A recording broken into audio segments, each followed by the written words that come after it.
This can be a funny outtake. What are you talking about? You put the funny things of me. You do funnier things than I do. Oh, so I'm the funny, pretty one? You're the funny, pretty one. We've established. All right, hit it, Chuck. Are you happy? I Make sure am. you're happy. I'm happy.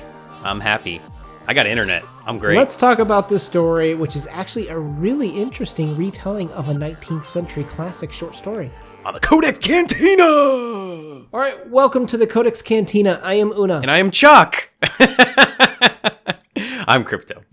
In my mind, you are Chuck. Oh! If you are new to this channel, we don't do the usual reviews. We're going to go deeper into the story and try to pull out some interpretations and discussions on it. If you are down for that sort of thing, please click subscribe if you would like to talk more Stephen King and other literature with us. All right, so If It Bleeds was written by Stephen King. It's 4 novellas, and it was published on April 21st, 2020. And we got it a couple weeks early because of the COVID-19 epidemic and quarantine and all that stuff going on. So we did our first breakdown. Check out that video of the very first story in the book. And now we're doing the second story, The Life of Chuck. And we are doing a read-along with Brad Proctor. We are going to put a link to his channel down below and his Discord server if you would like to join us on this chat. Now, for my personal reaction for this one, I definitely really enjoyed this story, and I picked up on a couple of Dark Tower references. Did you see that? Yeah, he always seems to incorporate his stuff always together. Does a really good job of that. Right. Now, I really like this piece because I'm very big into being a good person. I think that is what the world needs more of. And that feels like a really good message from this story. Sometimes it's portrayed as being at the expense of others, and you didn't really get that here. This was just people enjoying their life, which was really nice. I also really enjoyed this story. I thought that it did a great job of talking about how we internalize things and how we perceive the world and how our relationships with one another are the most important thing in our lives sometimes. So I think it does a really nice job of that. Even though there is death looming along the whole story, it actually is kind of a feel-good story, which is a change of pace sometimes around here. And dare I say there were some themes about technology being your own person in life and even talking with ghosts in both the first and the second story. I'm curious to see if the third story is going to continue this theme. Yeah, well, he seems to be nailing home, and in this one again, and we don't want to harp too much on it because it is pretty apparent that it's, Stephen King being a little bit leery of technology in his old age, I guess you could say. When we start the plot here, just want to call out the fact that this story is structured a little bit unique. It's broken up into 3 parts, and it's told in reverse. So if you ever seen the movie Memento, where the story kind of starts at the end and it goes in reverse chronological order, so you really don't understand where it started from, which is very important to a story, until the very end of the story. Okay, so we start with part 3, which is the ending of the world and this story, but it's at the beginning of you and I, how we start to read. And basically this guy Marty is going home from work and the internet's shutting down, things stop working, and he gets home and he's like, I really want to see my ex-wife, Felicia. And as he's going on this journey, he sees like this guy, Charles Krantz, all over the place in a billboard on top of a bank. Then when Netflix shuts down, it shows a picture of this guy named Chuck. Thank you for 39 years of service. And he's not really sure what it means, but everyone in this world sees these Chuck pictures and videos. And it's kind of another subtle nod to Netflix shutting down. The end of the world is represented with not being able to watch Netflix. Thanks, Stephen King. He goes over to Felicia's house. He talks to some people on the way, sees more Chuck imagery. And they basically have a good time talking as they start to have Stephen King creepiness happen. And that's where it kind of cuts to this other scene, which is the actual guy named Chuck, where he is dying of a brain tumor, I believe it was, in a hospital. And his brother and son are in the hospital. His wife is praying for him as he starts to die. And you start to realize at this point in time that Marty and Felicia in this imaginary world where everyone's fixated on Chuck are probably in Chuck's mind, and Chuck is dying, aka the internet shutting down, aka Chuck's mind's shutting down for them, and their world would end. So part 2 really comes down that we realize that Chuck is dying, and he knows that his time is over, and so it's reminiscing things through his life that we'll talk about the importance of, and that's the dancing. Chuck is on his way home, and he dances with this random woman, and the people all around, are like cheering for him, and like they're like prodding them on, I guess. Part 2 is kind of the origin story where we see a young Chuck.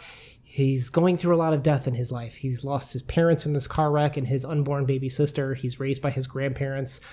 They have a cupola in the attic or the up above where you can go up and see the whole world, but it's locked off. You can't go up there, Chuck. And they talk about some supernatural things kind of happening. And eventually he loses his grandparents and he kind of goes up into the cupola where he sees himself dying many, many years in the future. And kind of the Stephen King twist is all along Chuck knew he was going to die. His grandparents knew they were going to die that way by going up there. So you start to realize this was Chuck looking at how should I live my life knowing that I'm going to die at the age of 39. What I thought is the concept of this entire story is worlds within worlds. And a really easy reference to think of this is the end of Men in Black. When the camera zooms out, you see the two aliens playing with our universe. And so it's this idea of universes within universes. And it's not really a new concept, but King tries to put his own little flavor and twist on it. Okay, so let's jump into the discussion. We have a couple things to talk about here. First is just when it comes to intertextual conversations. That's the idea of one text having a conversation with another text, whether it be a retelling, a reference, something like that. Stephen King's not new to this, right? We talked about Drawing of Three, how we have Edgar Allan Poe's William Wilson heavily referenced in that with the idea of dealing with these two sides and am I going insane? And then you had even just more obviously is God Sees the Truth But Waits, is the original story that was remade into Shawshank Redemption. Stephen King basically took that story and kind of had a very modern retelling of it and did a really good job with it. So this piece is similar, where we want to talk to and draw conclusions from basically a really classic piece called An Occurrence at Owl Bridge. And I'll hand it over to my Civil War expert, Crypto, here for this. So An Occurrence at Owl Creek Bridge, written by Ambrose Bierce, is a story about a Civil War soldier that is going to hang, and right before he is about to die, the noose snaps, and he lives out the rest of his life, and then what happens at the end of the story, the reader realizes that everything that you've experienced through the story is a flash second in his mind, and that he actually did hang and die. And so this is a twist on that. And we have a famous quote from our buddy Vonnegut, who said that, "I consider anybody a twerp who hasn't read the greatest American short story, which is An Occurrence at Owl Creek Bridge by Ambrose Bierce." And it's kind of cool how King takes this and he does his technology thing with it, but it's very similar to that world within worlds that we talked about at the top of the video. So the themes that kind of connect these, we have a world in one's mind, right? When the soldier was getting ready to hang, he had this vision of him running off with his wife, escaping from the hanging, freeing himself from the ropes. We have inescapable death, where the soldier knew he was going to die. He was going to be hung in the same way that Chuck saw the vision and knew that he was going to die at the age. Well, he didn't know the age, I don't think, but he saw himself. Dying with dignity, going into it and saying, how do I live my life, or how do I, approach this the best possible way? And then we have a subjective perception of time, which we're going to kind of dive into with our discussion points. I think it's kind of interesting too that the bridge in Bierce's story, that's where his life is going to end, right? That's where he's going to be hung from. And in Chuck, it's the beginning of his life? No, it's the same thing with Marty, where when Marty's driving over the Otter Creek Bridge, not Owl Creek Bridge, but Otter Creek, that's when the real acceleration begins in the story for him, for everything kind of shutting down. I mean, Netflix shuts down. What are you going to do then? And go to YouTube, I guess. All right, so let's talk about dying with dignity first. I have this from the Wikipedia page, but it says, the story shows, and this is about Owl Creek, the story shows the reader that the perception of dignity provides no mitigation for the deaths that occur in warfare. The final idea is the idea of psychological escape right before death. And I'll put more of the quote up there on the screen. But I think it's interesting, too, the way that Chuck does this with the dancing, right? We saw that he experienced the death of his parents, his unborn baby sister, and his grandparents. He's had a lot of death that he's had to face in his life.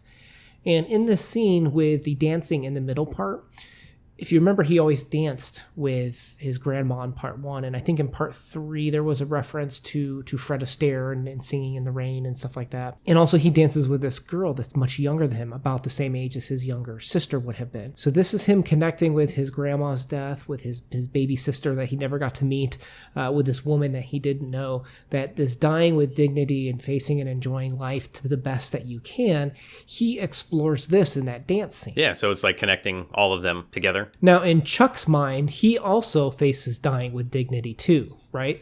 He knows the world's shutting down and he says, screw it. I know I've already been divorced from Felicia, my ex-wife. She's who I want to spend time with. And I like her. He even tells that old man that he's walking by, I like her. That's why I spend time with her. And he walks. I mean, think about that. American walking as opposed to driving. He must really be determined, right? He walks to her house to spend his final moments with her, which is the same thing that the soldier on the bridge did, where he imagined him being able to escape and run back to his wife before having his neck snapped from the rope. And I think this says, in a way, we all seek connection when our worlds are coming to an end, and we don't want to go alone. Aw, that's sweet. So I guess that brings us to a point of the theme of dying is inescapable. So yeah, so the end comes for us all, right? Dying is inevitable for everybody. And in the story, Owl Creek, he snaps, get it? Back to him actually being hunted at the end there. So death is the great liberator too. And I think that it frees Chuck in a way because he knows he's going to die. Right. And our horror for Chuck isn't realized until the end, when we knew he was going to die, but we didn't really know he was going to die at 39. And that we didn't know that Chuck knew really until really the first part, or kind of later on in the second part, at least, when it was kind of alluded to. And that plays on the same theme with the soldier, where the soldier, when he was running to meet his wife and he feels his neck kind of snap back, it's in that final moments he realized he never did escape from the hanging. Chuck never could escape his hanging as well. And so he faced it with the dignity like we just talked about in the previous section, right? So it happened to both of them, and I think they were okay with it. I think they accepted it. As a reader, we are kind of bummed, I think, but that's our own personal problem, not Chuck's. So another theme in the Owl Creek Bridge is the subjective realities and time theme, where critics will point out that Bierce's story kind of highlights a subjective time passing at the moment of death, which allows us to kind of suspend that he actually did escape. Yeah, he's playing with the idea of that so much can happen in a moment, and I think that we take for granted what the time that we have, and that you can live life to the fullest in a split second, and that sometimes the worlds that we create in our minds are just as important as the one that we actually live in. Yeah, and I like that too, how the whole Marty piece, it's in Stephen King's mind, who's in Chuck's mind, right? And I think there's even kind of a meta conversation here too, where why do you think Stephen King wrote this? He is 72 as we speak. He's getting a little bit older, and he's kind of leery of this technology. So why do you think he wrote this? That's a great question. I mean, he's definitely taking something that's old and trying to put a new spin on it. So I wrote down that I think this is him exploring the theme with future generations in a sense. We know that he's leery about technology. He's very vocal about that on Twitter, right? Yeah. So I wrote down, if you were to ask someone that is 15 years old, I feel like he'd ask this question: are we going to face death with dignity? Are we going to regret how we lived our lives? And will we regret spending time with technology as opposed to each other? And I feel like this story, in the same way that we talked about in our previous video, it doesn't come out and tell you it's better to spend time with people as opposed to technology. It raises the view. It raises the question: how will we regret or not regret things in our lives when things are shutting down and we no longer have the corporal forms? What are the things that we're going to remember or reflect on the most? And I think he's painting a beautiful picture where the things that Chuck remembers is that ability to grieve in that moment of dancing, but still have it be a joyous activity. The way that Marty went and saw Felicia when the world was shutting down and he couldn't watch Netflix anymore. They chose to spend time with other people as opposed to wasting it on technology. That maybe could be a point that Stephen King could be making here and saying in today's generation. I like that. All right, so let's jump into kind of like our subjective ratings. I really like are points here on an occurrence at Owl Bridge about the subjective realities of time, the dying with dignity. It's just very interesting the way these two stories are kind of explored, and I really, really enjoyed that. In terms of enjoyment, where were you on this one, Crypto? I think I was a little bit poo-poo on the enjoyment side of this, but Okay. I did really enjoy how these two stories were connected and how he's taken this and really made it his own. I would give this one probably a solid 6.5, 7-ish, right around there. I think I'm going to go with the 7.5 for this one. Okay, a little bit higher. You got a little bit more out of it. I do like the love letter to an occurrence at Owl Creek Bridge. If you haven't read that, I actually brought this over here. There is a collection of short stories put out by Everyman's Library called, I think it's called Nighttime Bedtime Stories. And it has that story in here, and it's like a really nice quick pocketbook that you can bring with you. But also, if you have like Google or Siri or whatever, you can just tell it to play the album, An Occurrence at Owl Creek Bridge, and there's like a dramatic retelling where they have like sound effects and stuff like that. It's actually really, really cool to check out. So all of the stories in this book, the Everyman Library collection, and the story are really, really cool. I think some Stephen King fans might enjoy. So with that, guys, I hope you check out that story. What did you think about the comparisons between these two? I would definitely appreciate to hear your thoughts and your interpretations below in terms of how you took this story, and did you take it a different way than what we did? We like to have literary discussions every week here on the CodeX Cantina. Subscribe for more content like this. Peace out. Peace.